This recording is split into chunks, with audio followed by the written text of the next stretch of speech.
अच्छा, आज का इंटरनेशनल से रिलेटेड कुछ टॉपिक्स हैं।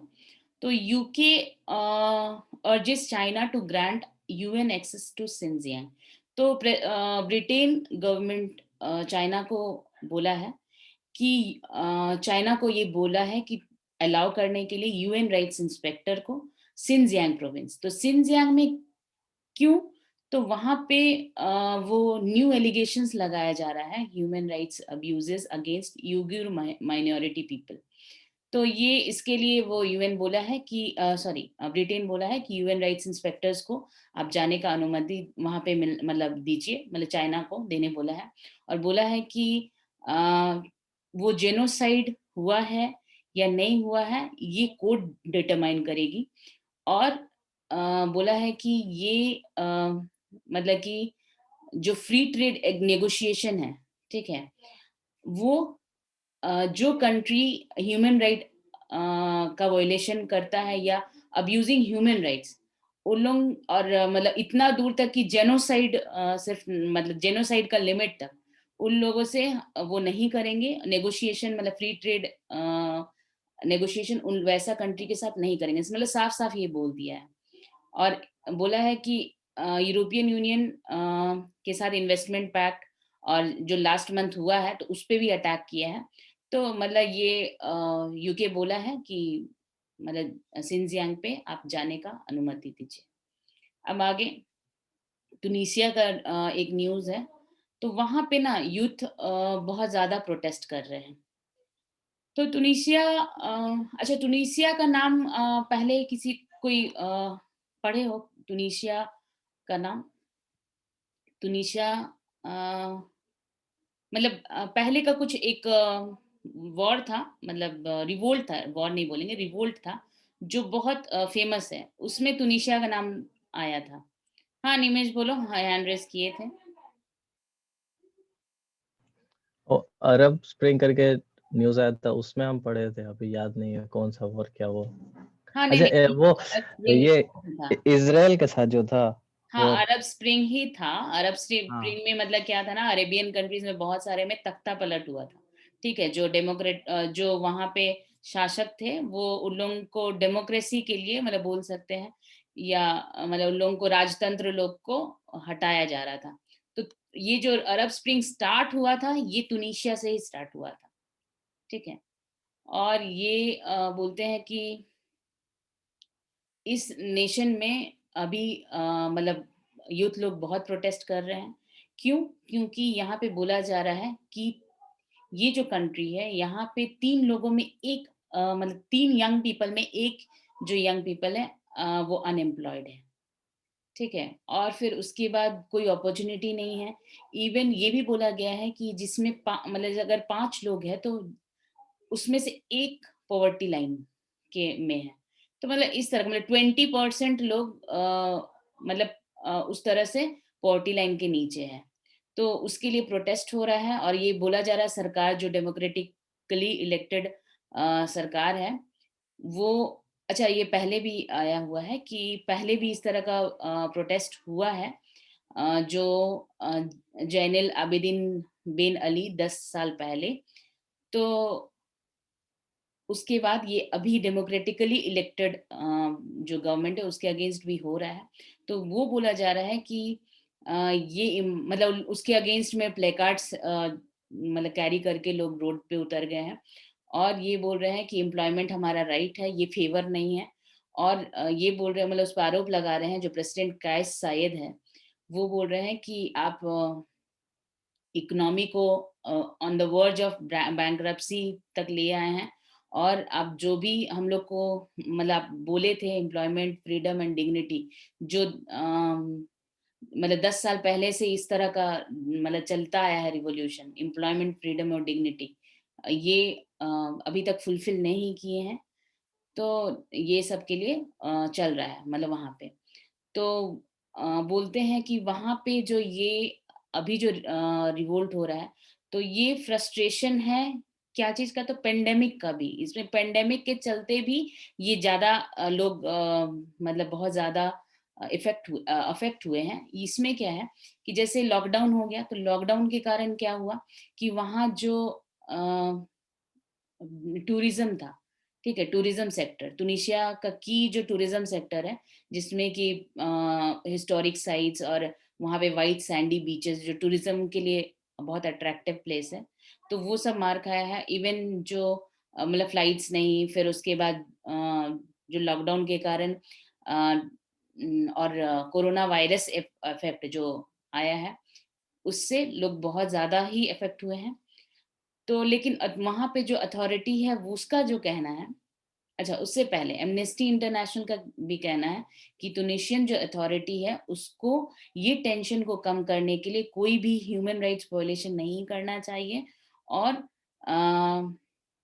लेकिन इंटीरियर मिनिस्टर जो है वो जस्टिफाई किया है कि नहीं, जो ये प्रोटेस्ट कर रहे हैं और मतलब ये फिजिकल इंटीग्रिटी और सिटीजन्स और पब्लिक और प्राइवेट गुड को बचाने के लिए ये जरूरी है, ठीक है, मतलब उन लोगों को प्रोटेस्ट से रोकने के लिए ये टीयर गैस वो सब छोड़ रहे हैं। और ये लोग जैसे जो प्रोटेस्टर्स है ये जैसे पब्लिक प्रॉपर्टी पे स्टोन पेल्टिंग कर रहे हैं, तो उससे नुकसान भी हो रहा है। तो एमनेस्टी इंटरनेशनल तो बोला है कि नहीं, ट्यूनीशियन अथॉरिटी को रिस्ट्रेन करना चाहिए उन पे कोई भी वायलेशन करने के लिए। तो इसमें और भी है कि इस तरह से जो प्रोटेस्टर्स है जो अनएम्प्लॉयड है, तो इन लोग क्या है कि जो यूथ है अगर इन अनएम्प्लॉयड रहेंगे तो बहुत सारा रिस्क बढ़ता है। एक तो कुछ लोग जो है जो ड्रॉप आउट्स जो स्कूल से ड्रॉप आउट्स है, और इन लोग क्या है कि इन लोग रिस्की मतलब बोट से मतलब रिस्क ले लेकर के यूरोपियन कंट्रीज में घुसते हैं, जहाँ पे क्या इन लोग या तो फिर ऐसे हाथ में पड़ जाएंगे जो कि मतलब इन लोग रेडिकल मतलब एक्सट्रीमिस्ट ऑर्गेनाइजेशन के हाथ में पड़ सकते हैं, और फिर क्या टेररिस्ट बनने का इन लोगों के लिए रास्ता खुल जाता है। तो यही बोल रहे हैं कि ये सब जो यूथ है ये इनका मतलब इस तरह का मतलब स्मगलर्स और ये सब बनने का मतलब रास्ता खुल जाएगा अगर इन लोगों को एम्प्लॉयमेंट नहीं मिले, तो मतलब ये सब बात उठा है। तो लेकिन वहाँ की सरकार है वो क्या बोलती है कि नहीं, ये जो प्रोटेस्ट है इसके पीछे इस्लामिस्ट फोर्सेस है और एक्सट्रीमिस्ट इस्लामिस्ट फोर्सेस, और ये मतलब इनके शैडो में काम कर रही है, ठीक है। और ये जो डेमोक्रेटिकली इलेक्टेड गवर्नमेंट है उसको डिस्टेबलाइज करने का एक तरीका है, ठीक है। तो आगे पढ़ना, आगे ये है ब्लडलेस स्कूल्स ऑफ टेक्नोलॉजी। तो ये हम लोग पहले भी आए थे, चलो क्वेश्चन पूछेंगे।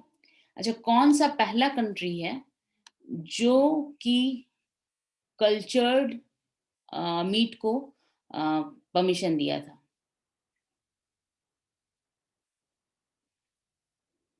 हाँ निमेश बोलो। सिंगापुर। सिंगापुर।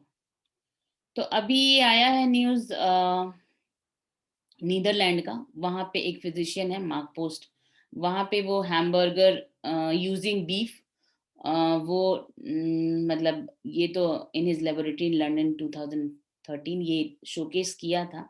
तो अभी ये न्यूज़ क्या है ना कि वहाँ पे मतलब अब चिकन्स का मतलब सिंगापुर तो पहला कंट्री है, तो वहाँ पे बोल रहे हैं मतलब ये एक पूरा हिस्ट्री है कि कैसे कैसे कुछ चीजों को बचाया गया। तो जैसे अभी क्या है कि अगर मीट को हम लोग टेक्नोलॉजी से जैसे कल्चर करके हम लोग बना ले रहे हैं, तो इससे क्या होगा कि जो एनिमल्स जिनको कि मारा जा रहा है किसके लिए, तो मीट के लिए, तो उन लोगों का जान बचेगा। जैसे अगर खैर चिकन का तो हम लोग अभी उन लोगों को मतलब पोल्ट्री फार्म्स में वो एंटीबायोटिक्स दे करके बनाते ही इसलिए है कि वो लोगों को मार के वो चिकन खाया जा सके। लेकिन अगर सोचो कि जो जैसे कि गोट्स है, फिर वो काउस है जो काउ स्लॉटरिंग वो होता है, तो अगर इन लोगों को मतलब एनिमल्स को अगर जो एनिमल्स मतलब मीट चाहिए जिसका, तो उसको अगर कल्चर करके लेबोरेटरी में अगर बनाया जा सके तो उन लोगों का जान बचेगा, मतलब लोगों के लिए मतलब लिविंग एनवायरनमेंट मिलेगा, मतलब उन लोग आजादी से जिंदा रह सकते हैं, मतलब साफ साफ अगर ये बोले तो ये हम लोग पढ़ चुके हैं कैसे कैसे टेक्नोलॉजी हुआ। तो अब आते हैं कि इस तरह से पहले भी हुआ है, तो पहले क्या हुआ है, तो एक बहुत सारा मतलब जैसे कि पहले एक 19th सेंचुरी मतलब early 19th century wheel oil होता था। तो व्हील ऑयल मतलब एक अकेला सोर्स था जो कि मतलब जिससे क्या है कि लाइट का के लिए यूज़ होता था। इसके चलते क्या, तो मतलब थाउज़ेंड्स ऑफ व्हेल्स को मतलब मार के उससे ऑयल निकाला जाता था, और जिससे मतलब रूथलेसली उन लोगों को मार दिया जाता ऑयल के चलते, ताकि क्या है कि उससे लाइट मतलब मिल सके, मतलब उसको जलाने के काम में। तो अब क्या हुआ कि मतलब अच्छा है कि कैनेडियन एक जियोलॉजिस्ट है अब्राहम गेस्नर, जो कि केरोसिन का कमर्शियलाइजेशन किए, और जिससे मतलब 1854 में, जिससे कि क्या है कि व्हेल्स एक्सटिंक्ट होने से बच गए और केरोसिन आया, और केरोसिन से फिर लाइट का जो भी प्रॉब्लम है वो सॉल्व हुआ, तो व्हेल को इस तरह से बचाया गया। फिर उसी तरह से हॉर्सेस को, तो पहले हॉर्सेस को यूएस में, यूके में, कहीं भी वो क्या करते थे, ट्रांसपोर्टेशन के लिए यूज करते थे। और हर जगह क्या मतलब उन लोगों का ही डंग, यूरिन, मतलब वो हॉर्सेस ही इतना ज्यादा यूज करते थे। तो और उस अब उन लोगों को किससे बचाया गया, तो ऑटोमोबाइल कंपनी, तो वही हेनरी फोर्ड का नाम आया है कि हेनरी फोर्ड जो है वो हॉर्सेस को बचाएं और ऑटोमोबाइल कंपनी ला करके। तो ये उसी तरह से, और अब इसी तरह अभी ऑल्टरनेटिव एनिमल मीट मिल जा रहा है लेबोरेटरी में बना करके। तो अब हम लोग एनिमल के लिए एक फ्रेंडली प्लैनेट दे सकते हैं ताकि वो लोग जिंदा रह सके। उसी को लेके ये न्यूज़ है। अब आगे नेक्स्ट एक है between public health and global politics. तो ये डब्ल्यूएचओ के ऊपर बहुत सारा मतलब आरोप भी लगा हुआ है। इवन डब्ल्यूएचओ के ड्यूटीज के बारे में लिखा हुआ है कि डब्ल्यूएचओ शुरू से ही बहुत सारा मतलब अप्स एंड डाउन्स देखा है। ग्लोबल हेल्थ क्राइसिस में लोगों को पहले ही वार्निंग भी दिया है, लेकिन इसके इसके साथ अपना एक रिस्ट्रिक्शंस है। तो इसके बारे में बात किया है कि कोई भी बॉडी को, ठीक है, पावरफुल वही लोग बनाता है जो उसका फंडिंग करने वाला मेंबर्स होता है। तो यही रीजन है कि डब्ल्यूएचओ इतना स्ट्रांग नहीं है। क्यों? क्योंकि इसका फंडिंग जो मेंबर कंट्रीज करते हैं, तो उसको मतलब वॉलेंटरी कंट्रीब्यूशन है, ठीक है, उस पे तो मतलब जितना जो देगा उतना उसका रॉब उस पे रहेगा, मतलब वो बोलने का मतलब। तो उसको लेकर के न्यूज़ है। इसमें ये भी है कि जो इम्यूनाइजेशन, मतलब डब्ल्यूएचओ ऐसा नहीं है कि काम नहीं किया है, बहुत सारा काम किया है। मतलब इम्यूनाइजेशन ड्राइव भी लाया है, जिसके कारण वो स्मॉल पॉक्स ये सब एलिमिनेट हुए हैं। फिर उसके बाद जो भी डिजीजेस है, जैसे कि हम लोग का वैक्सीन जो एडवर्ड जेनर, तो ये जो डेवलप किया 1796 में, तो W H O immunisation programme को प्रायोरिटाइज किया। तो बहुत सारा काम किया है, उसको लेकर के है सारा। तो इससे पहले भी था कि डब्ल्यूएचओ जब नहीं था तब क्या, तो उससे पहले कोई और ऑर्गेनाइजेशन था। तो उसका हिस्ट्री है, ये तुम लोग के पढ़ने के लिए है, ये तुम लोग पढ़ लेना। फिर अभी का सॉलिडेरिटी ट्रायल, ये हम लोग पढ़ चुके हैं बहुत बार कोरोना वायरस वाले में। तो ये तुम लोग पढ़ लेना। मतलब ये न्यूज़ इसलिए है कि डब्ल्यूएचओ का क्रिटिसिज्म हम लोग शुरू से ही ये पढ़े हैं कि चाइना को वो नहीं बोल पाता है, या चाइना के ऊपर मतलब पहले से ही, जैसे कोरोना वायरस जब इतना ज्यादा बढ़ गया था, उससे पहले ही उसको पब्लिक हेल्थ इमरजेंसी डिक्लेयर कर देना चाहिए था। तो लेकिन ये बात याद रखना कि वो उसका जो भी रिपोर्ट है डिपेंडेंट किस पे होता है, उस कंट्री पे होता है जहाँ पे ये डिजीज होता है। वो उसका कोई अपना टीम नहीं जाता है पहले। वो कंट्री जो जो बात उसको रिपोर्ट करती है या जैसा रिपोर्ट भेजती है, उसी के अकॉर्डिंगली वो काम करता है। तो ये है, इसको पढ़ लेना तो फिर समझ में आ जाएगा। अच्छा, एक है Sri Lanka Tamil party seek mechanism to prove war crimes. हम लोग ये बहुत पहले से पढ़ते आ रहे हैं कि तमिल लोगों पे वॉर क्राइम्स हुए थे। तो ये श्रीलंका का जो तमिल पॉलिटिकल पार्टीज है, मेन तमिल पॉलिटिकल पार्टी, ये इंटरनेशनल मतलब जांच का मांग किया है। वो इंटरनेशनल क्रिमिनल कोर्ट से भी। तो किस पे, तो ह्यूमन राइट्स अब्यूजेस जो हुए थे सिविल वॉर के दौरान, उसके लिए। क्यों? क्योंकि वो बोलता है कि जो डोमेस्टिक प्रोसेस है, मतलब यहाँ का जो जैसे कोर्ट है, या फिर यहाँ का जो भी पावर है, ठीक है, वो जेन्युइनली अकाउंटेबिलिटी डील नहीं कर पा रहे हैं, इसीलिए वो बोल रहे हैं कि इंटरनेशनल जांच हो, इंटरनेशनली आए और उन लोग जांच करें, तभी जा करके यहाँ पर जो वॉर क्राइम्स हुए हैं उन लोगों को न्याय मिलेगा। बोलने का मतलब ये। तो ये बोल रहे हैं कि पहले तो बहुत पॉलिटिकल लीडर्स जो थे वो नहीं चाहते थे कि हाँ ये ऐसा हो, लेकिन अभी बोल रहे हैं कि सारे जो तमिल पॉलिटिकल पार्टीज है वो अब इकट्ठे हो गए हैं और ये चाहते हैं कि बाहर से वो आए। तो इसके बारे में दिया हुआ है कि Tamil national people front leader जो है ये जीसी पुन्नम बलम और बहुत सारे लीडर्स लोग, सिविल सोसाइटी, ये सारे लोग मिल गए हैं और यूएन ह्यूमन राइट्स काउंसिल का सेशन जो अभी जिनेवा में होने वाला है, तो उसमें ये चाहते हैं कि श्रीलंका के बारे में बात हो और श्रीलंका में वो प्लान वो भेजे वॉर वॉर टाइम अकाउंटेबिलिटी के लिए। तो उस और फिर उसके बाद ये भी बोला गया है कि जैसे कि अगर ऐसा हो तो यूएन सिक्योरिटी काउंसिल का जनरल असेंबली सूटेबल एक्शन ले, मतलब इसके अगेंस्ट में, और फिर उसके बाद क्राइम्स अगेंस्ट जो ह्यूमैनिटी हुआ है ये सब पे जांच बैठा है।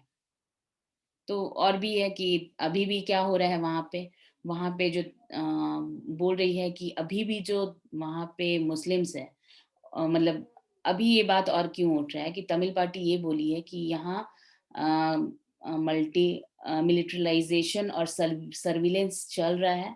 यहाँ पे जो भी जो वॉर इफेक्टेड एरिया है वहाँ पे मुस्लिमों को बरियल राइट्स मतलब डिनाई कर दिया गया था। क्यों? कोविड-19 पेंडेमिक के दौरान उन लोगों को बरी करने नहीं दिया जाता था। तो ये सब को लेकर के वो बहुत ज़्यादा उन लोग का यही बोलना है कि यहाँ पे बहुत अभी भी मिलिट्री है, मतलब मिलिट्री शासन है, ऐसा बोल रहे हैं। और जो वॉर इफेक्टेड एरियाज़ है। ठीक है, तो इसको पढ़ना आगे। अच्छा, हमारा म्यांमार, मॉरिशस और सेशल में कोविशील्ड भेजा गया वैक्सीन। तो कोविशील्ड कौन बना रहा था? ये तो बहुत इजी सा क्वेश्चन है।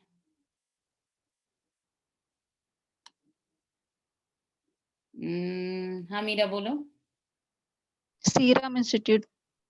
सीरम इंस्टीट्यूट पुणे का, ये वर्ल्ड का लार्जेस्ट वैक्सीन वो बनाने का इंस्टीट्यूट है, ठीक है।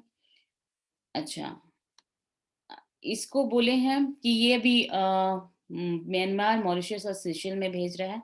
ये है इसको बोला है वैक्सीन मैत्री मैत्री डिप्लोमेसी। जो वैक्सीन हम लोग जो भेज रहे हैं ये सारे कंट्रीज में कोविड-19 के लिए, तो इसको बोले हैं वैक्सीन मैत्री डिप्लोमेसी, ठीक है। तो ये फिगर्स है कि 15 lakh doses in Myanmar, 1 lakh doses in Mauritius और 50,000 डोजेस इन सेशल। तो वो गया है। और भी बहुत सारा जगह जैसे भूटान, मालदीव, बांग्लादेश, नेपाल, ये जनवरी 2021 के बीच में वो जाएगा। ठीक है, अफ्रीकन कंट्रीज में भी वो रेगुलेटरी क्लियरेंस के बाद बहुत सारे कंट्रीज में जाएगा, ब्राजील और वो सब में। ठीक है, याद रखोगे क्या है? वैक्सीन मैत्री डिप्लोमेसी, ये 3 कंट्री में जो वैक्सीन हम लोग भेज रहे हैं। अच्छा, ये अब नेशनल न्यूज़, वो इंटरनेशनल था, ये नेशनल में मतलब फॉरेन अफेयर्स प्लस नेशनल मिला हुआ है। अच्छा, यूके पीएम मोदी को G7 समिट में बुलाए हैं, मतलब इनवाइट किए हैं। तो मतलब इंडिया, ऑस्ट्रेलिया, साउथ कोरिया को भी बुलाए हैं और एज अ गेस्ट कंट्रीज। तो यूके बोरिस जॉनसन, तो अभी ये जो बुलाए हैं, तो इंडिया अभी यूएन सिक्योरिटी काउंसिल का नॉन परमानेंट मेंबर है, ठीक है। इसलिए सिग्निफिकेंट इसका पोजीशन होता है G7 कंट्रीज के बीच में। और फिर क्या है, ये भी है कि यूके अभी प्रेसिडेंसी लेगा यूएन सिक्योरिटी काउंसिल का, ठीक है, वो फरवरी में। आगे नेक्स्ट। अच्छा, इंडिया प्रपोज किया है कि expand research tourism in Arctic. तो यहाँ पे वो बोला है कि जो साइंटिफिक रिसर्च हो रहा है, सस्टेनेबल टूरिज्म होना चाहिए। और मिनरल ऑयल और गैस एक्सप्लोरेशन के लिए आर्कटिक रीजन में। अच्छा, थोड़ा सा क्वेश्चन पूछे, आर्कटिक का नहीं, अंटार्कटिक में हमारा जो रिसर्च स्टेशन है उसका नाम क्या क्या है? ये तो सबको याद होना चाहिए, अभी रिसेंटली ही तो बताए हैं। देख लेते हैं सबको याद है कि नहीं। अच्छा, 4 जन को याद है। आकांक्षा का भी हाथ उठा था, आकांक्षा का हाथ नीचे क्यों हो गया? अच्छा ठीक है, भारती बोलो। भारती और मैत्री। अच्छा ठीक है, अभी तो नाम लिए ही थे और ओनली वही 2 है। तो अभी वो आर्कटिक का बात हो रहा है कि आर्कटिक में वो मतलब रिसर्च को एक्सपैंड करने का बात किया है। अच्छा, यहाँ भी वो Goa based national centre for polar and ocean research, तो यही लीड करेगा साइंटिफिक रिसर्च को और यही नोडल बॉडी है। ठीक है, national centre for polar and ocean research, ये कहाँ पे है? तो गोवा में है। तो ये प्रमोट करेगा डोमेस्टिक साइंटिफिक रिसर्च कैपेसिटीज, तो ये अर्थ साइंसेज और बायोलॉजिकल साइंसेज, जियो साइंसेज, क्लाइमेट चेंज और स्पेस रिलेटेड प्रोग्राम्स को। तो ये Arctic imperative in Indian universities, तो ये भी करने वाला है। ये उससे ही रिलेटेड है, इसमें और बोलने का नहीं। मतलब वहां पे क्यों, तो क्योंकि वहां पे ये क्यों प्रोग्राम कर रहा है, तो मिनरल ऑयल, गैस और एक्सप्लोरेशन और पेट्रोलियम रिसर्च इंस्टीट्यूट, मतलब वहां पे मतलब ये सब भी हो और प्लस टूरिज्म। ठीक है, टूरिज्म और हॉस्पिटैलिटी सेक्टर्स में भी मतलब हम लोग स्पेशलाइज बने, ये सब को लेकर के न्यूज है। फिर ये भी है कि इंडिया पहला बार लॉन्च कब किया साइंटिफिक एक्सपीडिशन आर्कटिक पे, तो 2007 में। तो ये सब है, ये पढ़ लेना और याद कर लेना। अच्छा, कैम्ब्रिज एनालिटिका, इसका नाम पहले भी आया था, किस लिए आया था इसका नाम बताओ?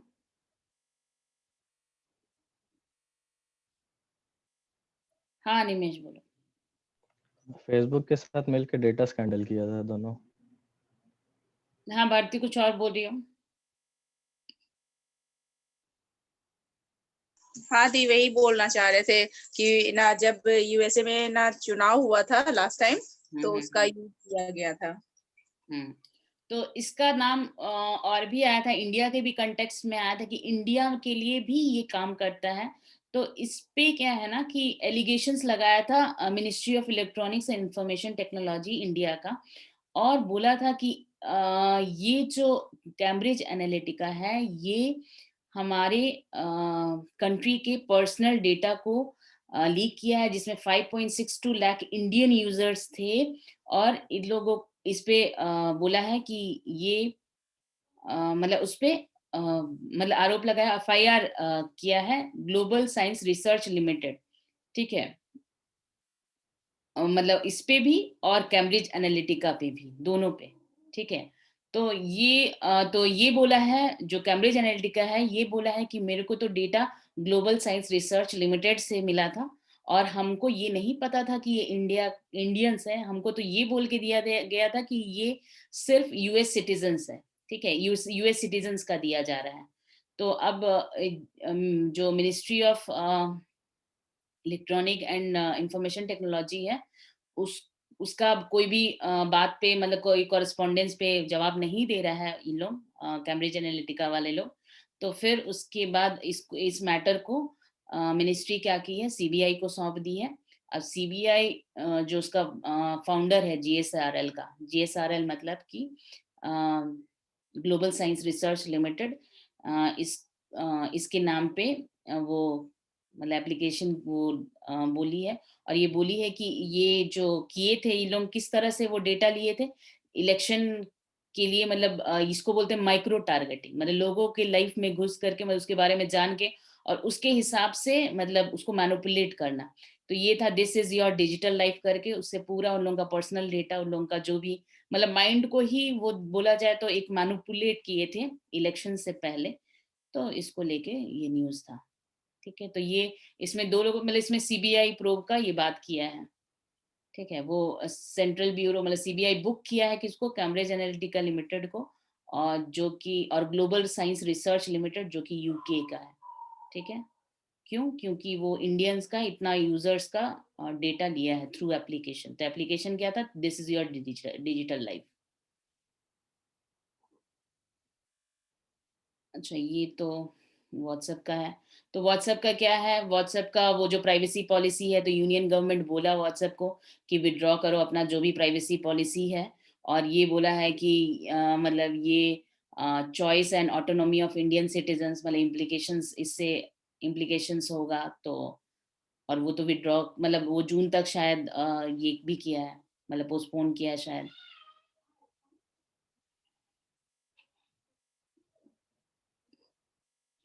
ये तुम लोग के पढ़ने के लिए। अच्छा, ये अपडेट डिबेट ये नहीं है, ये तुम्हारा न्यूज़ नहीं है। अच्छा, ये तो हाँ सेम है। अच्छा, नेक्स्ट। अच्छा, ये एक है।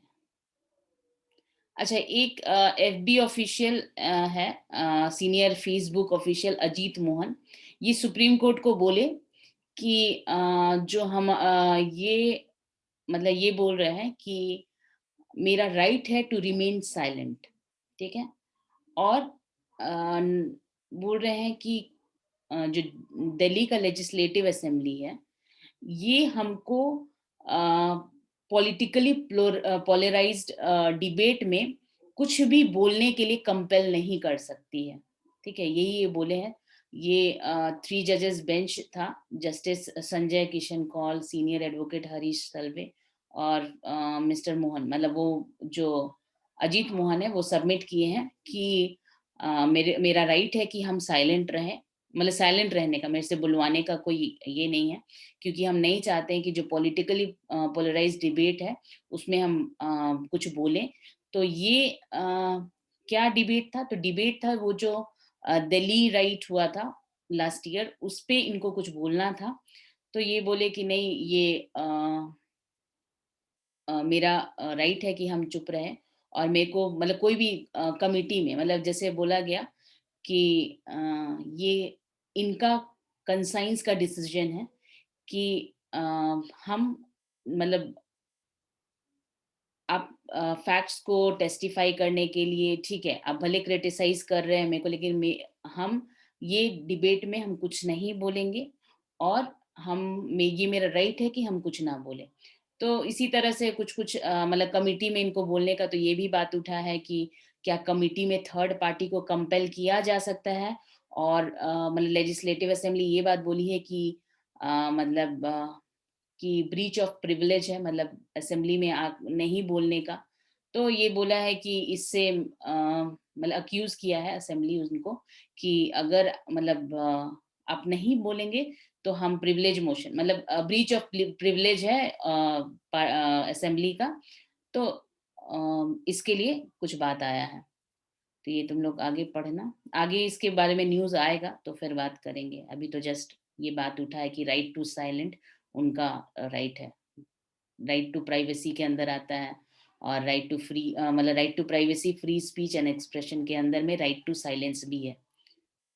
और बोले हैं कि कोऑपरेटिव फेडरलिज्म का मतलब ये नहीं होता है कि उनको पावर मिल जाता है कुछ भी करने का। तो ये सभी बात उठा है। अच्छा, आगे आते हैं। मिलिट्री स्पेशलिस्ट, हम लोग S-400 मिलने वाला था हमारा 2021 में, ये हम लोग का बात था।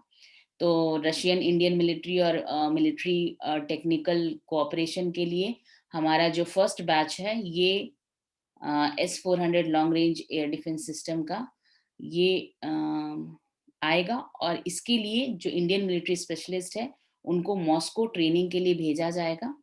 तो उसी के लिए न्यूज़ आया हुआ है। तो अब बात आता है कि ये फिर से वही बात आएगा कि ये जो हम लोग अब आने वाला है और टेक्नोलॉजी शेयरिंग हो रहा है, तो इस पे हमारे जो यूएस जो काटसा के थ्रू हम पे सैंक्शंस लगेगा कि नहीं लगेगा। तो यूएस का एक एम्बेसडर जो यहाँ से अभी मतलब जा रहा था, केनेथ जेस्टर, तो वो उससे स्टेटमेंट पूछा गया तो कि काटसा के अगेंस्ट क्या। तो वो वैसे कुछ भी नहीं बोला है, वो कुछ भी इंडिया को नहीं बोला है कि हाँ उस पे काटसा के से सैंक्शंस लगेगा, मतलब through CAATSA, countering America's adversaries through sanctions act, इसके तहत उस पे सैंक्शंस लगेगा कि नहीं लगेगा, इसके बारे में कुछ नहीं बोला है। और वेवर मिलेगा कि नहीं, इसके बारे में भी कुछ नहीं बोला है। तो ये वो खाली यही बात बोला है कि मतलब इंडिया और यूएस का अपना डिफेंस कोऑपरेशन है, मतलब वो बहुत कुछ मतलब यूएस के साथ खरीद भी रहा है, और कुछ logistics mutual logistic support agreement भी है। तो फिर मैरीटाइम कोऑपरेशन भी चल रहा है, इंक्लूडिंग जो इंडियन ओशन में। तो वही सब के बारे में बात किया केनेथ जेस्टर जो अभी जाने वाला था। ठीक है, फेयरवेल के टाइम में बस उसको लेके ही न्यूज़ था। अब आ जाते हैं, ये हम लोग को बार बार एनडीटीवी वाले लोग दिखा, मतलब एनडीटीवी में ये बार बार आ रहा था कि तवांग जो एरिया है जो अरुणाचल प्रदेश में, वहाँ ऑलरेडी चाइनीज सेटलमेंट्स बन, मतलब वो बहुत सारे प्लॉट्स, मतलब फ्लैट्स वाला वो सेटलमेंट बना दिया है।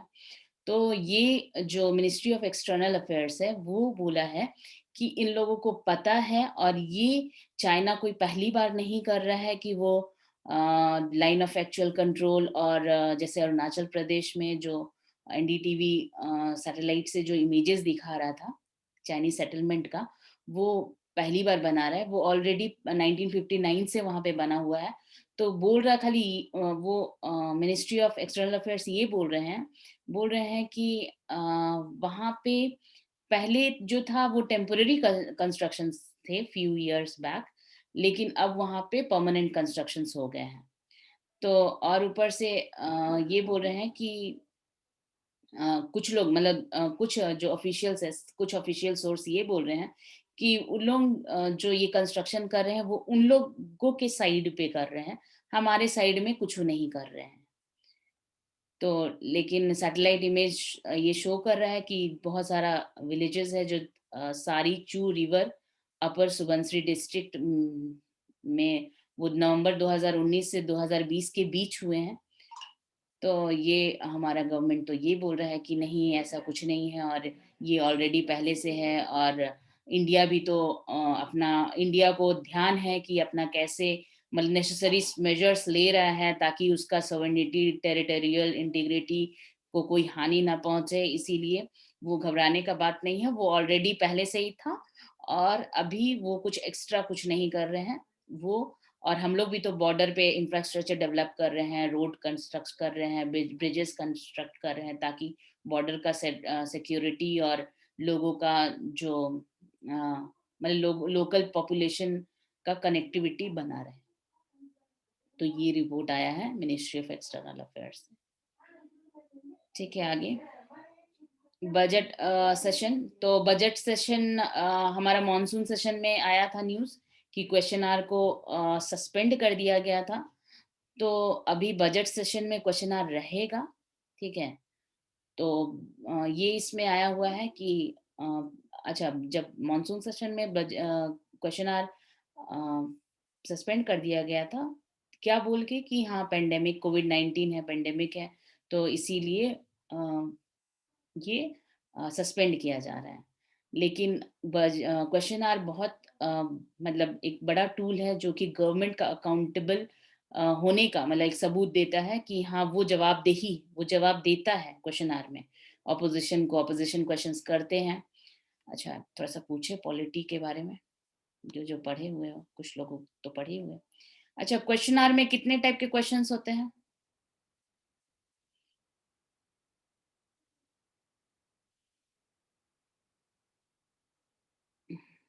हाँ तूफा। स्टार्ट क्वेश्चंस और अनस्टार्ट क्वेश्चन।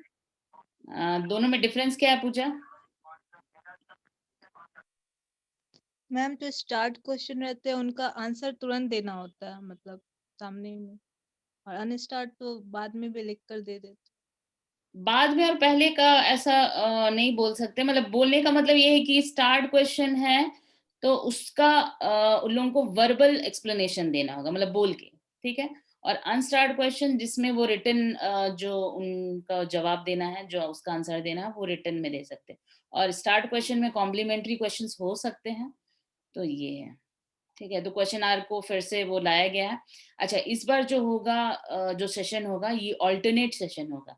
कैसे? तो जैसे जो 3 चैम्बर्स है, राज्यसभा हॉल, लोकसभा हॉल और सेंट्रल हॉल, तो ये सारे मेंबर्स को क्या होगा कि फिजिकल डिस्टेंसिंग मेंटेन करने के लिए क्या करेंगे कि राज्यसभा को 9 बजे से 2 बजे तक मिलेगा, मतलब राज्यसभा का सेशन होगा, और लोकसभा का सेशन होगा सेकेंड हाफ में 4 बजे से लेके 8 बजे तक, और दो घंटा में वो सैनिटाइज किया जाएगा।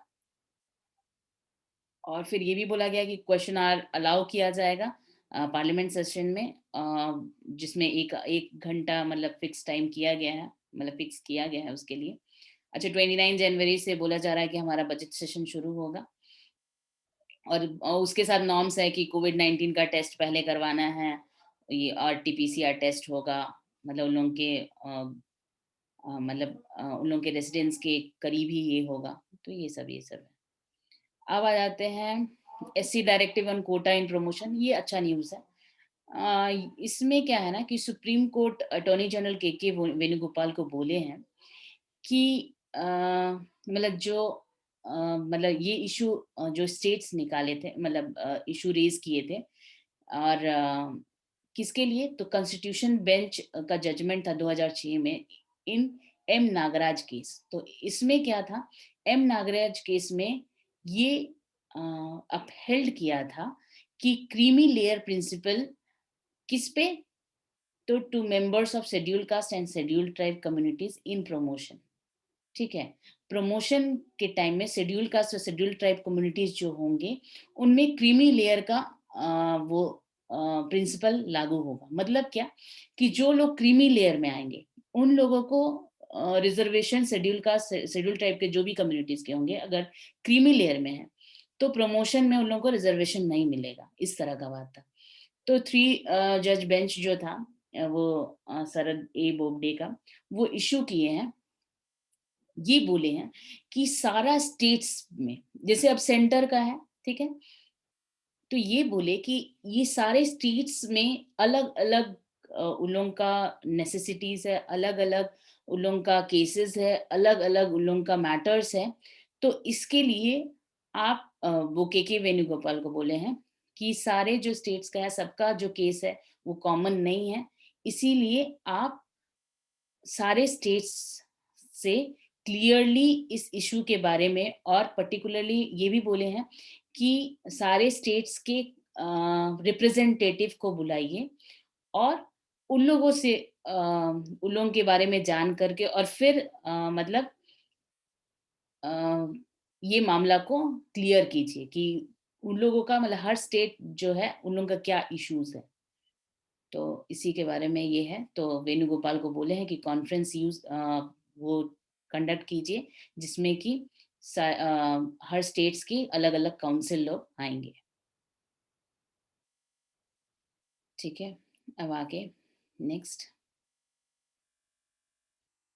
अच्छा, ये भी बहुत, ये ऐसे में ये वाला न्यूज़ आता है।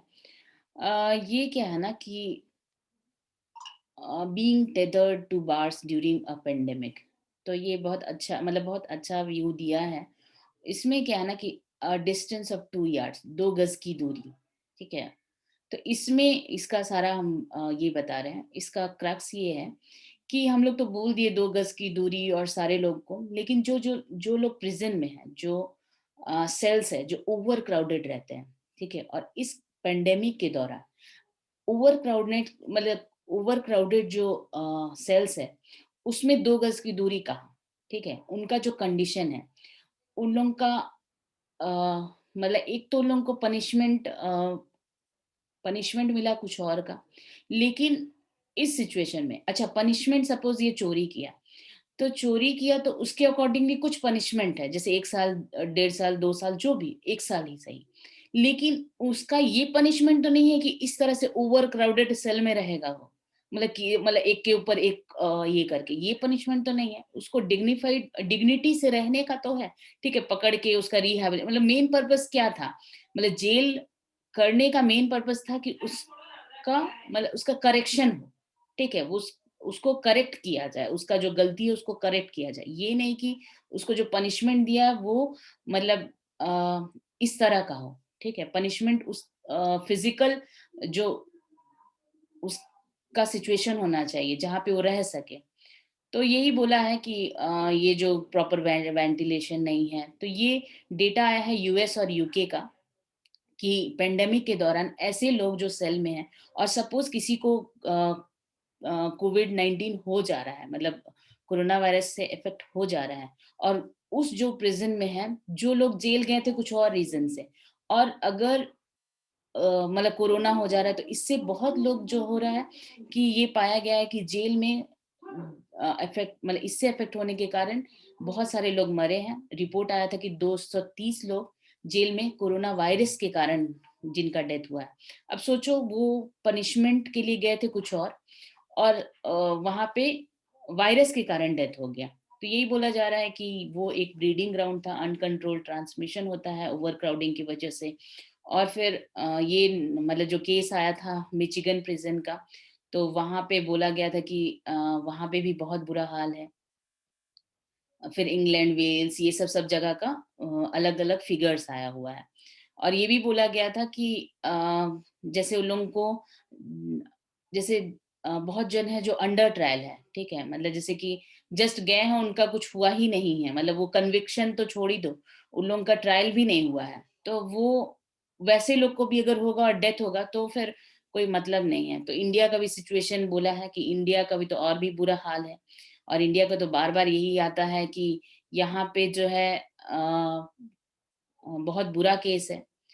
तो इसके अगेंस्ट में बहुत सारे लोग ये भी किए थे, खुदाई खिदमतगार फैजल खान, तो ये सब ये बारे में बोला था। और ये फिगर्स भी आया हुआ है कि करीब 1400 से ज्यादा जो प्रिजनर्स है, ठीक है, और कुछ ऐसे हैं कि जिनका मतलब जो कभी कन्विक्ट भी नहीं होंगे, मतलब अक्यूज्ड है, पकड़ के लेके गया और उन लोगों को कोरोना हो गया और उससे वो इन्फेक्ट हो गए। ये सारे इससे ही रिलेटेड न्यूज है, इसका सारा दिया हुआ है। फिर वायलेशन ऑफ राइट्स, इसके लिए न्यूज है। इसके बाद बहुत बार न्यूज आता है यहाँ पे। और एक बात है कि एक वेस्ट बंगाल में एक जो correctional service in West Bengal ये बोला था कि यहाँ पे जो ओवर क्राउडिंग है, पुअर लिविंग कंडीशन है और इनएडिक्वेट हेल्थ केयर फैसिलिटीज है, जो टॉर्चर होता है, तो इन लोगों के बारे में बोला था। जो प्रिजनर्स अंडर ट्रायल है, प्रिजनर्स है, तो इन लोगों के बारे में ये मतलब आवाज भी उठाया था और बहुत सारा काम भी किया था ह्यूमन राइट्स के लिए। तो ये सारा न्यूज़ है, इसको पढ़ना आगे। और यही बात किया है डबल पनिशमेंट का कि लोग गए हैं कुछ और काम के लिए और कुछ और के लिए उन लोगों को पनिशमेंट मिल रहा है। जो इनोसेंट है उन लोगों को भी पनिशमेंट मिलता है। फिर प्लस ये भी बात लिखा हुआ है कि जो जैसे बच्चे हैं, ठीक है, उन लोगों को तो मतलब प्रॉपर एजुकेशन का तो छोड़ ही दो, जो कि बच्चे हैं वो एक क्रिमिनल बन के वो आगे मतलब जन्म ले सकते हैं। तो ये सब ही है, बहुत लंबा ये आर्टिकल है। इसमें सारा सेक्शंस का ये बात किया हुआ है। इसमें एक और भी सेक्शन का बात किया हुआ है। ये सीआरपीसी में 2005 में एक अमेंडमेंट किया था जिसमें कि बोला गया था कि जो भी अंडर ट्रायल है, ठीक है, और जिनको मतलब कैपिटल पनिशमेंट नहीं मिला है और इनको जैसे कोई भी मतलब बॉन्ड साइन करके और मतलब इन लोगों को छोड़ा जा सकता है, ठीक है। नहीं, कैसे छोड़ा जा सकता है, अगर जैसे कि कोई चोरी किया है और उसका सजा 1 साल है, लेकिन उन लोग ट्रायल के ही दौरान मतलब 1 साल क्या 6-7 महीना रह चुके हैं, मतलब more than half of maximum period. तो मैक्सिमम पीरियड का हाफ से ज्यादा, जैसे साल भर का उसको मिलेगा, या सपोज 3 साल का, लेकिन वो अंडर ट्रायल में ही 2 साल बिता चुका है, तो क्या है, वैसे लोगों को मतलब बॉन्ड साइन करवा करके और जेल से छोड़ा जा सकता है, ठीक है। तो ये बात ये था, ये सीआरपीसी में वो 437A है सेक्शन, इसको अमेंड किया गया था 2005 में। इसका 2 ही मोटिव था, एक तो जो कि वहां पे इतना ज्यादा कंजेशन है उसको खत्म करना, और दूसरा क्या है कि जो भी ड्यूटी मतलब लीगल प्रोसीजर है वो लाना। और क्या है कि जो कि अंडर ट्रायल जो कि मतलब ये सारे के लिए है। और ये जो अंडर ट्रायल जो है मतलब ऐसा ना हो कि उन लोग मतलब सजा मिल रहा है मतलब सजा जितना मिलना चाहिए उससे ज्यादा उनको सजा मिल जाए। तो ये सब के लिए किया गया था। तो ये सब से ही रिलेटेड है। फिर ये भी बात आया है कि मानते हैं कि प्रिजन ठीक है और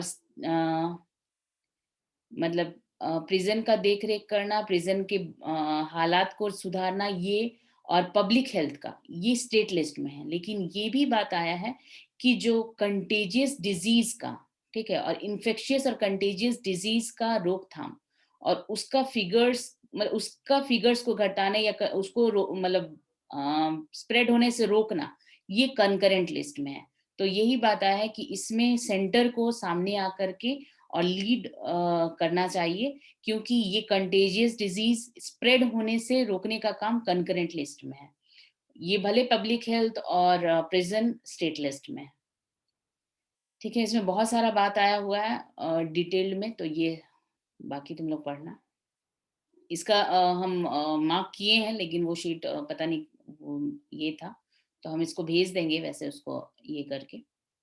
अब आते हैं नेक्स्ट, एक राजीव गांधी केस कन्विक्ट्स। तो ये एक लीगल बैटल चल रहा है। तो गवर्नर डिले कर रहा है पार्डन प्ली पे। तो ये न्यूज़ बहुत पहले से चले आ रहा है।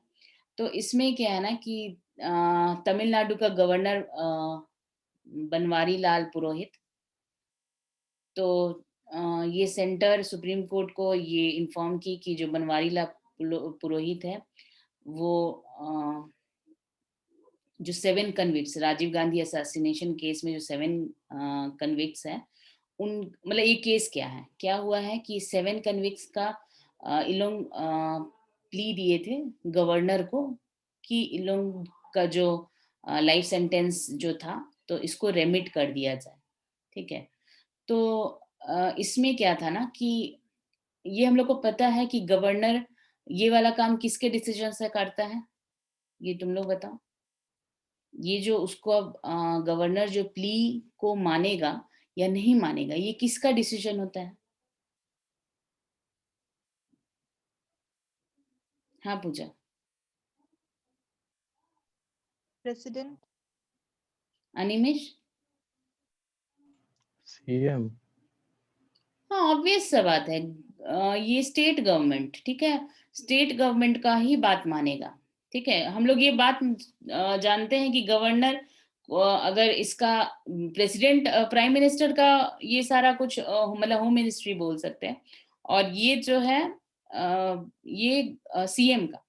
तो सीएम ऑलरेडी बहुत पहले ही बोल दिया था कि हाँ मतलब रिकमेंड कर दिया था कि हाँ इसको प्ली को मान लिया जाए और इन लोगों को जो इन लोगों का सजा है वो रेमिट कर दिया जाए। लेकिन क्या हुआ, गवर्नर क्या किया उसको फिर से वापस भेजा। किसके लिए? तो रिकंसिडर के लिए। रिकंसिडर के लिए भेज सकता है, रिजेक्ट तो कर नहीं सकता है। क्यों नहीं रिजेक्ट कर सकता है? क्योंकि गवर्नर उसको उसको बात मानना ही है, रिजेक्ट तो कर नहीं सकता है। तो वो क्या किया, वो रिकंसिडर करने के लिए भेजा। तो रिकंसिडर करने के लिए भेजा, वो फिर से उन लोग क्या किए, फिर से बोले कि हाँ ठीक है करो। लेकिन ये क्या किया कि अब रिकंसिडरेशन के बाद अच्छा गवर्नर्स को साइन करना है, मतलब वो प्ली के लिए उसका प्ली एक्सेप्ट करना है या नहीं करना है, ये कैसे पता चलेगा? मतलब ये करना चाहिए या नहीं करना चाहिए रिकंसिडरेशन के बाद?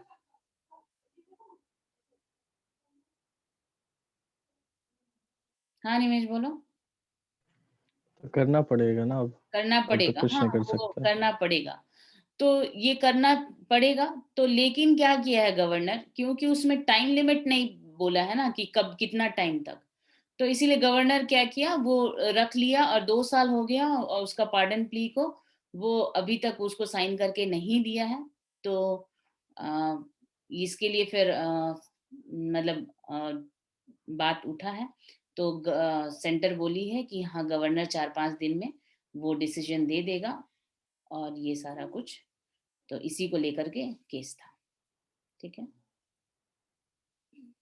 बहुत सारा आर्ग्यूमेंट्स दिया हुआ है, ये सब तुम लोग पढ़ लेना। आगे, सुप्रीम कोर्ट डिसमिसेस आधार रिव्यू पिटिशन।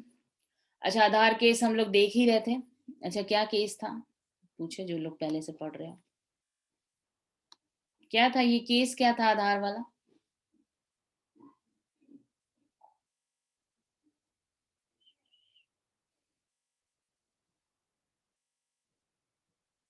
कोई नहीं, हाँ पूछो। मैम इसमें वही ना जो प्राइवेसी को लेकर बात चल रहा था कि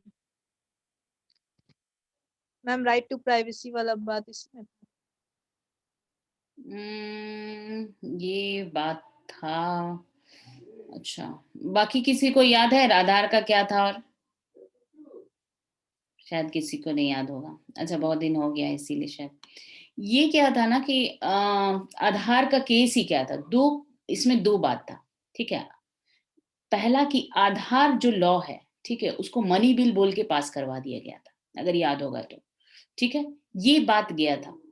और दूसरा बात ये है, अच्छा फिर से हम बोले, आधार जो केस था इसमें ये बात था कि लोकसभा का स्पीकर जो सर्टिफाई करता है कि कोई भी बिल मनी बिल है कि नहीं, ठीक है, ये कौन डिसाइड करता है? हम रिपीट कर रहे हैं, अगर कोई भी बिल मनी बिल है कि नहीं इसका सर्टिफाई करता है लोकसभा का स्पीकर। तो ये क्या किया, आधार लॉ को लोकसभा का स्पीकर सर्टिफाई कर दिया मनी बिल। तो इसको लेकर के केस हुआ कि ये आधार लॉ है और इसको ये मनी बिल कैसे बोल सकता है, क्योंकि मनी बिल तो वो है जो आर्टिकल 110 से डील करता है। ठीक है, दूसरा इसी में दूसरा केस था, दूसरा ये था कि जो लोकसभा का स्पीकर अगर किसी बिल को मनी बिल बोल के सर्टिफाई कर देता है तो उसका ये डिसीजन को कोर्ट में चैलेंज कर सकते हैं या नहीं। ठीक है, तो ये दो बात के लिए ये आधार केस था, तो इसके लिए रिव्यू पिटीशन गया। तो इसमें जो था पहला जो कि पहला बात कर रहे हैं कि आधार सॉरी स्पीकर का डिसीजन कि कोई भी बिल मनी बिल है कि नहीं उस पे कोर्ट में केस कर सकते हैं कि नहीं। तो ये बोला गया कि मतलब 5 जज बेंच, आधार बेंच जो बोला, ये बोला कि हाँ स्पीकर का जो पहले जो था कि ये मतलब चैलेंज नहीं कर सकते हैं, लेकिन जो जजेस लोग का डिसीजन आया वो बोले कि नहीं ये चैलेंज कर सकते हैं ओनली अंडर सर्टेन सर्कमस्टांसेस। अब उसको डिफाइन नहीं किया क्या है सर्टेन सर्कमस्टांसेस, लेकिन स्पीकर का डिसीजन को वो चैलेंज कर सकते हैं। ये मेजॉरिटी जजमेंट यही था, 2018 का जजमेंट बता रहे हैं। दूसरा जो क्या था कि ये आधार बिल मनी बिल है कि नहीं। तो इसमें जो जजमेंट हुआ, इसमें जजमेंट ये हुआ कि हाँ आधार जो बिल है, मतलब आधार जो है, आधार क्या है, targeted delivery financial and other subsidies benefits और सर्विसेज एक्ट था 2016 का, वो मनी बिल है। और उसमें आर्टिकल 110(1) का मतलब कॉन्स्टिट्यूशन का उसमें डील करता है, क्योंकि आधार से लिंक करके हम उसमें सब्सिडीज देंगे, बेनिफिट्स देंगे, तो इसीलिए मनी बिल को डील करता है, इसीलिए वो मनी बिल है।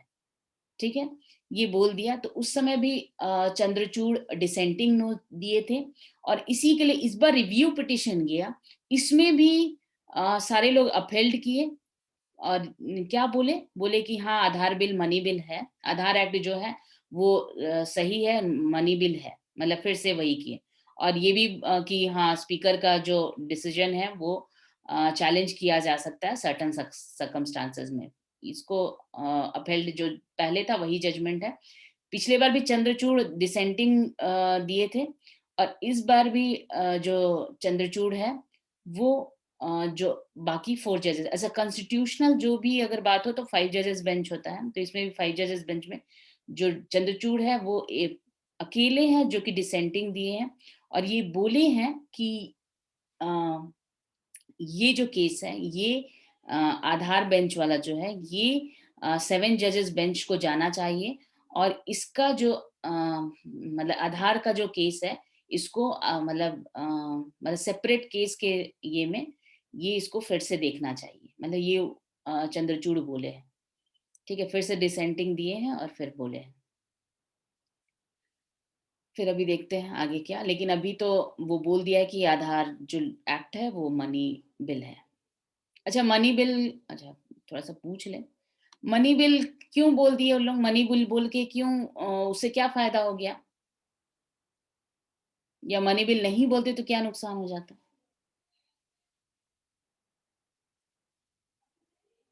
हाँ भारती बोलो। दी मनी बिल बोलने से क्या हो गया, वो लोकसभा में ही रह जाएगा ना, इसलिए क्या राज्यसभा लोकसभा में नहीं जाएगा? हाँ जाएगा, फिर क्या फायदा? पता नहीं रे, लेकिन कुछ तो ऐसा ही था। अच्छा मीरा बोलो। मैम उसमें राज्यसभा को पावर नहीं है, उसको 14 दिन के अंदर पास कर देना है। पूजा कुछ और ऐड करो पूजा। वो अगर पास नहीं भी करे तो वो मान लिया जाएगा कि पास है। हाँ क्लियरिफाई कर लो, कुछ कुछ बातें लोग बोले हैं लेकिन फिर भी क्लियरिफाई कर लो। अगर मनी बिल है तो लोकसभा से पास हो गया, तो अगर राज्यसभा में गया और 14 दिन के अंदर वो नहीं अगर वो करता है तो वो पास मान लिया जाएगा और वो सीधा प्रेसिडेंट के पास चले जाएगा। और अगर वो उसमें वो अमेंड नहीं कर सकता, रिकमेंडेशंस दे सकता है। अगर लोकसभा में को रिकमेंडेशंस पसंद है तो ठीक, नहीं भी पसंद है तो फिर से वो वापस राज्यसभा नहीं जाएगा, वो नहीं मान करके जो भी है वो प्रेसिडेंट के पास चला जाएगा और प्रेसिडेंट उस पर असेंट करेगा। ठीक है, मतलब असेंट करेगा क्योंकि वो उसी का प्रायर रिकमेंडेशन से आता है जनरली। तो ये क्या है कि इसीलिए वो क्या किया, मनी बिल बोल दिए तो लोकसभा को पूरा पावर हो गया। उस समय राज्यसभा में हो सकता है कि मतलब अपोजिशन होता तो पास नहीं होता, लेकिन फिर भी वो अगर जॉइंट सेशन हो सकता था क्योंकि वो एक्ट है, तो एक्ट में तो जॉइंट सेशन हो सकता है, नॉर्मल एक्ट है। तो ये सब बात था।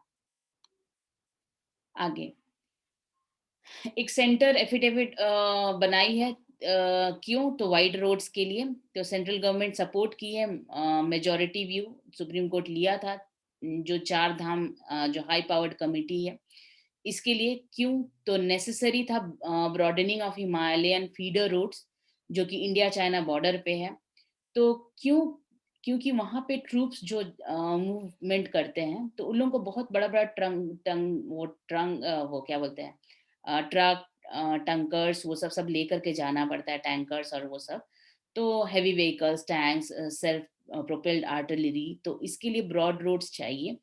तो उसके लिए इन लोग बात किए थे। लेकिन ये क्या हुआ था ना कि जो माइनॉरिटी व्यू है, तो माइनॉरिटी व्यू क्या है, तो कुछ लोग ये बोल रहे हैं कि नहीं, वहां पे ministry of road and transport and highways वो बोल रहा है कि नहीं, वहां पे जो रोड है वो मतलब हिमालयन जैसे उस तरह हिमालयन टेरेन में और सेंसिटिव इकोसिस्टम को बहुत फ्रेजाइल है, तो इकोसिस्टम को हैम्पर करेंगे, इसीलिए उन लोगों का जो 7 मीटर जो विड्थ है वो उतना ही फिक्स होना चाहिए और नैरोअर रहना चाहिए। और और क्या बोला है कि अगर जैसे ब्रॉड रोड हुआ तो उसमें बहुत सारा प्रॉब्लम्स आ सकता है इकोसिस्टम को। तो ये सबको लेकर के बात था।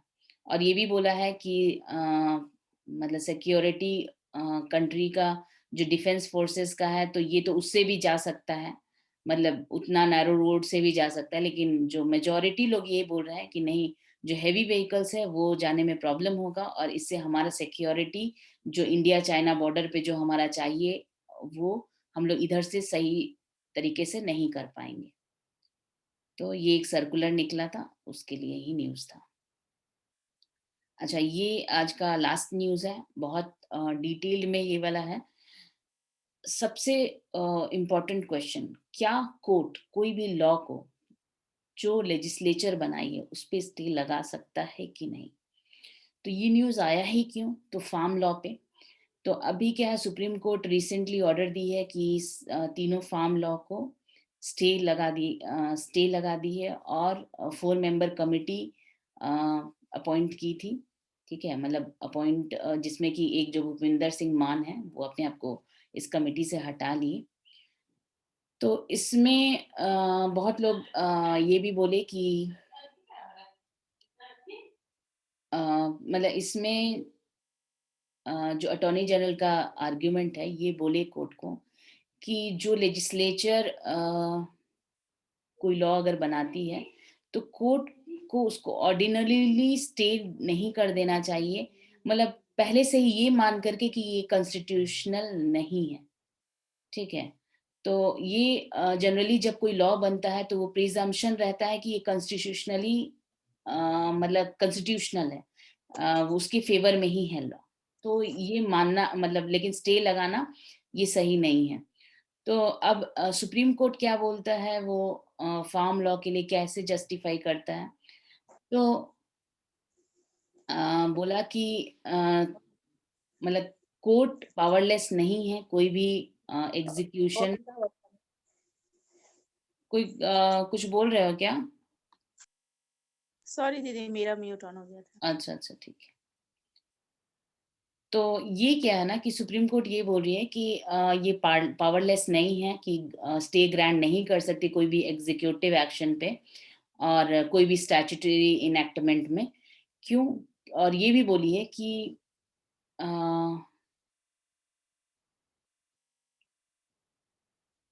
इसमें ये आर्ग्यू कर रही है, मतलब कोर्ट ये बोल रही है कि कोई भी मतलब ये हक है, मतलब ये बात उठाई है कि मराठा रिजर्वेशन जब हुआ था, इशू जब हुआ था, तो उस समय तो रिजर्वेशन को लेकर के केस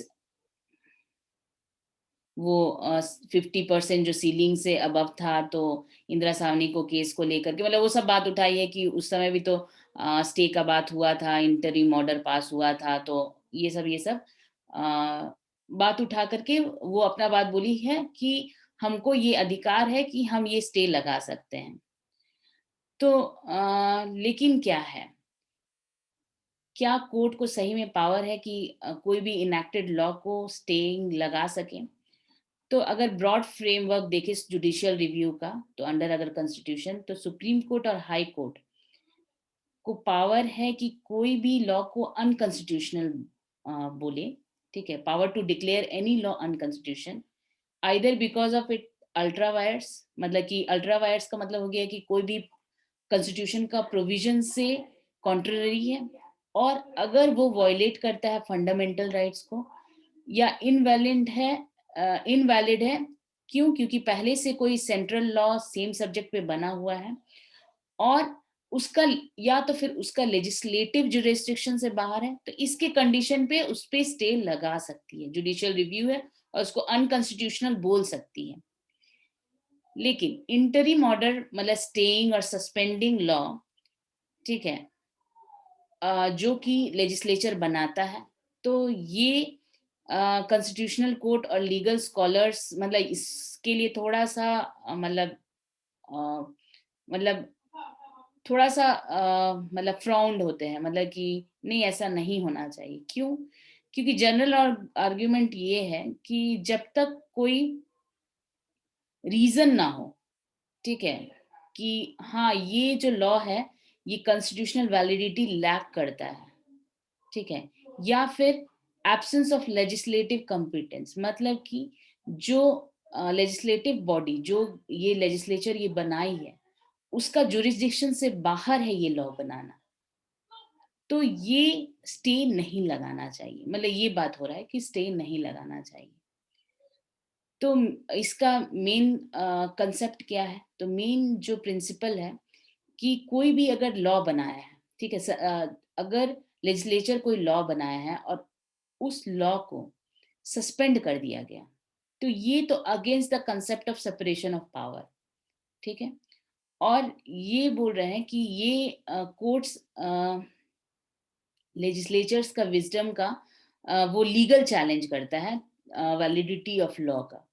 तो ये सब बात उठा है। और क्या बोल रहे हैं कि जब भी कोई लॉ लेजिस्लेचर बनाता है ना, तो ये पहले से ही ये मतलब माना हुआ रहता है कि ये जो लॉ है ये कॉन्स्टिट्यूशनल है, और इस लॉ को अनकॉन्स्टिट्यूशनल साबित करने का जो ओनस है, मतलब ये किसको साबित करना है कि ये अनकॉन्स्टिट्यूशनल है, जो इस पे एलिगेशन या जो इस लॉ को चैलेंज कर रहे हैं, ठीक है, तो उसके ऊपर ये है कि ये प्रूफ करे कि ये कैसे अनकॉन्स्टिट्यूशनल है।